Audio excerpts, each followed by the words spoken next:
Good morning and welcome to our lesson today. We are going to talk about our lesson today in English, where we are going to talk about contraction. What is contraction? Contraction simply means short form of what? Short forms of words. Sometimes you can have a main verb and the helping verb together, and then you shorten them by omitting some letters from the two words that you have used to come up with a short form of what? Of a word. Now, we are going to talk about contractions, especially basing on personal pronouns and helping verbs. I'm not going to talk about a contraction, like the contraction of, for example, of not, where you are given, let's say, do not, and then they want you to give the short form is don't. I believe in class 8, like everybody knows how to do this. For example, if you have will not, this is the one that brings problem. If you have will not, it is going to be won't in short form. In short form, it is not going to be willing, like that. The way most people shorten it may be, if you have shall not, it is going to change to shall. Shall not is going to change to shan't. Will not is going to change to what? To won't. But I believe that most of the pupils, or most of you, can change these other sentences, these other contractions with no, with not. Do not is not. It becomes easy, isn't, especially when it comes to question tags. But today I want us to talk about contraction, especially when we have pronouns, when we have personal pronouns and the helping verb and the helping verbs. You realize that most people cannot shorten them, or most people can shorten them, but they do not know how to write the short form of the word. Or most people end up confusing the possessive pronouns to the contraction. I'm talking about this because I've seen it in your compositions, because I've seen when people try to pronounce the words. All I want you to note is that you can use contractions, especially when you're speaking, or when you're speaking or talking to someone, or writing friendly things to your friend. You know that you cannot use contraction, especially when it comes to composition. Why are learners encouraged not to use contraction when they are writing their compositions? Because of you as a learner. Actually, it's for your own good. For you as a learner to be able to come up with the correct length of the composition with the composition. You don't use contraction in composition. Like you can use it when you are talking, or especially when they said in the exam. I've seen exams where they said, especially question 16 to 25, and then they give you contractions that they know are confusing, and they want you to give the correct contraction. Just note, you cannot use them in your composition, just like you cannot use abbreviations in your composition. From our last lesson, you can't use abbreviations in your composition. Instead of writing KCPE, you should write Kenya Certificate of Primary Education. Now, back to our lesson. I'm going to talk of contractions using is or has, contractions using are, contractions using have, contractions using will, would, and I am. Now you have is or has. These contractions are similar, like the contractions for is and has are similar. Example, we have is or has. This is his, the short form of he is, or you can say he has. So his or has, it depends with also the sentence. We said you use has or have in the present perfect tense, but you use is in the present continuous tense. How do you form the present continuous tense? By use of are, is or am, or are plus ia plus ing, which is called the present participle. Now you can use he has, or you can say he is. If you are given a question and you're supposed to use maybe he is, or she is, or it is, or there is, or who is, or it can be he has, or she has, or it has, or there has, or who has, you are going to read the sentence and understand first. Does the sentence want you to give he is, or does the sentence want you to give he has? He has, just remember, if you want to say he has, it should be followed by a past participle. Now, short forms of is and has are similar. Like I can say this is he is, or this is he has. Now, in our sentence, like if we are using is, we have omitted what? We have omitted an I and replaced it with an apostrophe. But if it is it has, we have omitted her, ha, and then replaced it replaced it with an apostrophe and then added an s. So those short forms of words taking is or has simply have the apostrophe and then an s. There is a problem, especially when you are reading. Like, are you supposed to say he has, or are you supposed to say he has? It depends with the tense of the sentence. The next word is are, and then when you are forming short forms with are, you simply omit the a in the are, and then you remain with re. You replace the a with the apostrophe. For example, we are, you are, and then they are. In my examples, I simply omitted an a and then replaced that a with an apostrophe. And then we have will. This is where most people do not know what to do when it comes to will. And I'm not saying will when it should be used with not. You can see here when I have will and not, my short form becomes want. And if I have shall and not, my short form becomes what? My short form becomes shan't. It is not shalln't.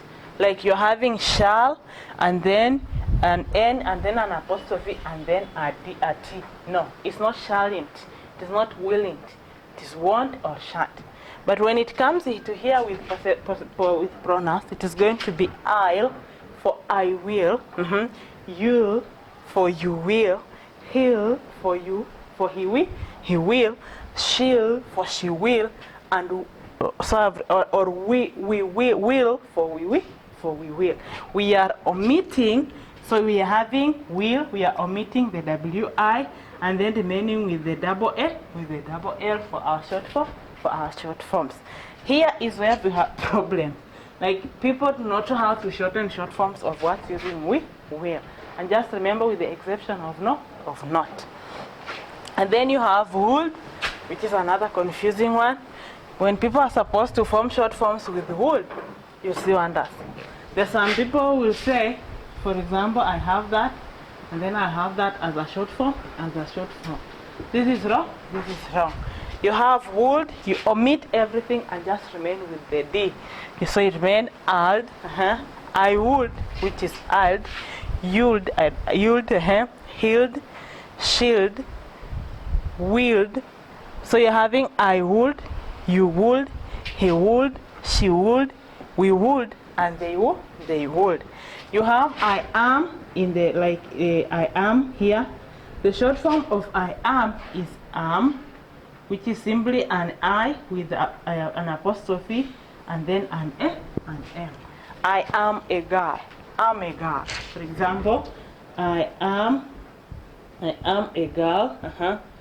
So the short form of this is going to be am a girl. You're simply having am like that without an A, and then a girl. These are not going to present problems when it comes to you, but I'll have here commonly confused contractions. Contractions. Like when somebody is supposed to write you are for the short form of you are, short form of you are, but instead of writing you are, the person is going to write you are as a possessive pronoun. When somebody is supposed to say the dog was wagging its tail, the dog is wagging its tail. So we are replacing the dog with it is wagging its tail. So it comes a scenario where learners cannot differentiate when to use its and then the its of contraction. Like this is the short form of the word it has. This is the short form of the word it has or it is. But when you have its with no apostrophe, this shows possession, third person third person singular. So when I say third person, this is what I mean. If I say third person singular, this is the first person. We have the second person is you, both singular and plural. And then we have third person, which is they for plural. And then we have she, it, and he, which are singular. This one is female. And then this one is male.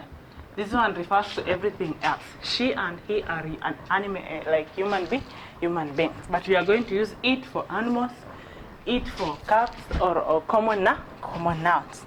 Now, I and if I say third person, it is third person possession. What I mean is, it's, for example, a dog, an animal. The possession is its. Like I'll say that is his cap. For a third person, that is his cap. So I'll say its tail, meaning its tail is short. Like if I say its tail is short, I mean the tail belongs to the dog, or the tail belongs to the cow. But if I say it has a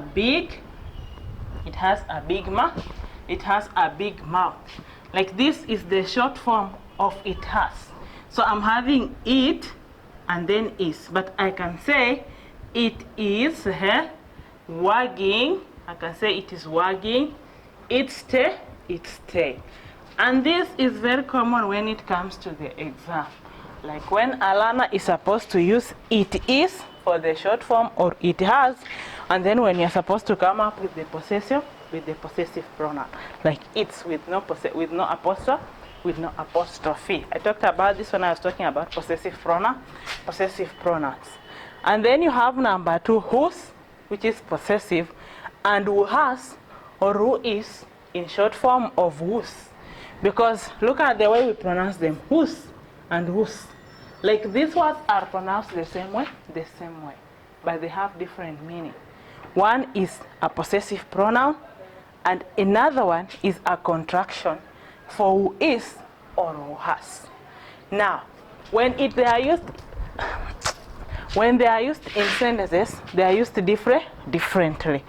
For example, I'll say, who is sick today? Like I'm asking a question.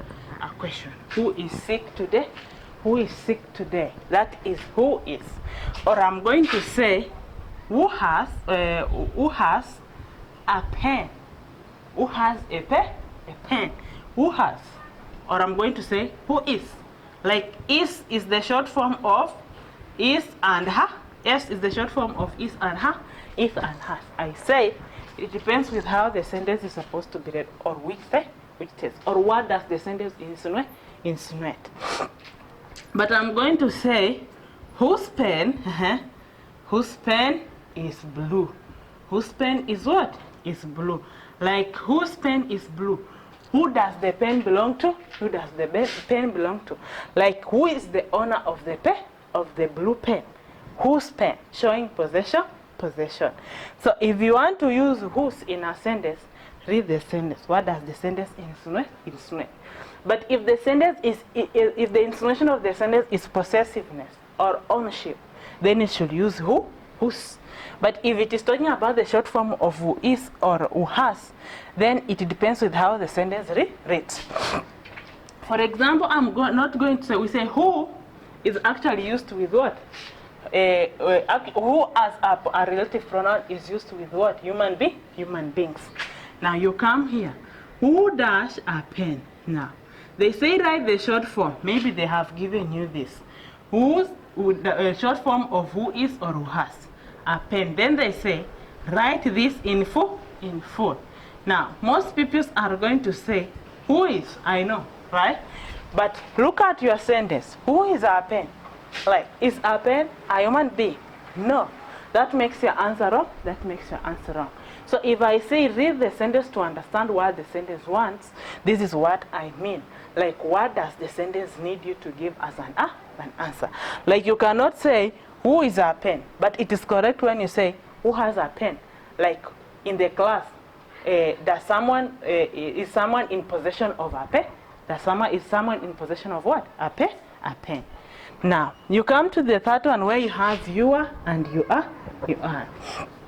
You are, like they are pronounced the same way. In full you say you are, and then you are. This is the possessiveness second person. Like I'm going to say your pen, like I'm going to say your pen, I'm going to say your pen is blue. But I'm going to say you are tall. You are what? You are tall. This means what? You are like. And then your pen, like the pen belongs to you. It's possessive. So when it comes to this, it's whose, your. Learn how to use them in a sentence because they confuse. Learners do not know when to use its and its, whose and whose, your and your and your. Like I said, especially when it comes to those ones that are short form of is and has, what you're supposed to do is read the sentence and then come up with the correct word, especially if they want you to write in full, And then they have said when you are using contractions, especially contractions with not, you should also adhere to number. Like if I say number, there are those pronouns that are going to take plural verbs, and there are those ones that are going to take a singular verb. If I say it's a plural verb, this is a verb with an S, simple present tense, habitual. For example, they, we, and I are going to take what? Do. Like you say, they do come to school, or I'm going to say, we do go to school. We do go to school, or I'm going to say, I do go to school, or I'm going to say, I don't go to school. I'm going to say, we don't go to school, or you can say, they don't go to school. But what happens when it comes to these short forms? They are going to always test about number. This is how they do it. Then they say they, dash, and then in brackets they say do. In brackets they say the correct verb in bracket is do. So you see some people say they doesn't, like it is does not. They is plural.